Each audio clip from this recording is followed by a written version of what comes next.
Jahazi TV.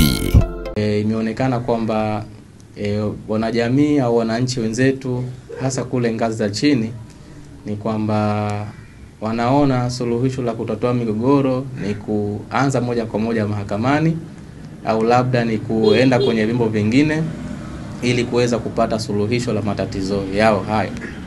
Sasa taasisi kaona ni bora sasa tuwafate wale wenzetu wananchi hasa ngazi za chini, kuwapa elimu na kuwafahamisha namna bora sasa ya utatuaji wa migogoro kwa njia ya amani kabla ya kwenda kule serikalini, hali ambayo sasa inapelekea mrundikano wa kesi mbalimbali mahakamani, lakini wakati mwingine inachochea na inapelekea kuleta ugomvi, mtafaruku na kutokuelewana baina ya jamii au familia na familia.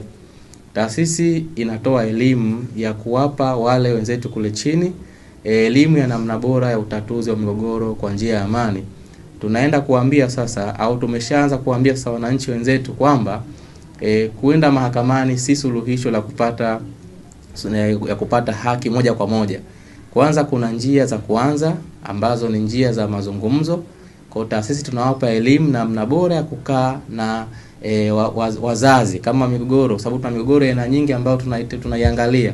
Kwa mfano migogoro ya familia au ya kindoa au migogoro ya jamii na jamii au migogoro mingine ambayo inahusiana na jamii yenyewe huko chini. Kwa hiyo tunawaambia kwamba taasisi ipo kwa ajili ya kuwapa elimu hiyo ya namna bora ya kuweza kutatua migogoro. Wakati mwingine tunaona kwamba kwenda mahakamani moja kwa moja kupelekana kule ni kupata tunasema ufafanuzi au kupata msaada wa haraka.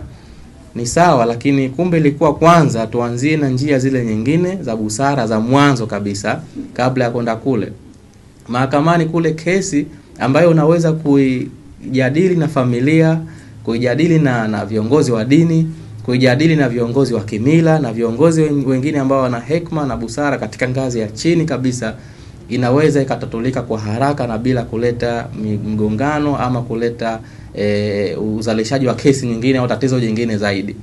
Na kesi ambayo utaipeleka mahakamani, wengi wanakuwa hawana elimu. Wananchi wenzetu hasa kule chini wanakosa elimu kwamba kesi ukipeleka mahakamani kuna vielelezo ama kuna zile procedures nyingi za kupita, mwanasheria sijui nani, vitu kama hivi. Kwa hiyo kumbe kesi ndogo ambayo unaweza kujadili chini na ikamaliza vizuri, unaipeleka kule, hatima yake unapata gharama kubwa sana. Mwanasheria anataka kulipwa, kuna ile movement kwenda na kurudi mahakamani na vitu vingine. Kwa hiyo tunawaambia kwamba tukae chini sasa kama familia, kama jamii, tusaidiane ama tuwashirikishe viongozi wa kimila, viongozi wa kidini na viongozi wa kijamii. Kuna viongozi wa kiserikali kwa ngazi ya chini, waheshimiwa masheha, tupeleke kesi zetu zile ili ziweze kutatuliwa kwa haraka kabla ya kufika kule kwenye ngazi kubwa za kiserikali. Na kule tunapeleka mrundikano mkubwa wa kesi ambazo mwisho wa siku zinaonekana hazina maana, hazina tija, basi zinafutwa.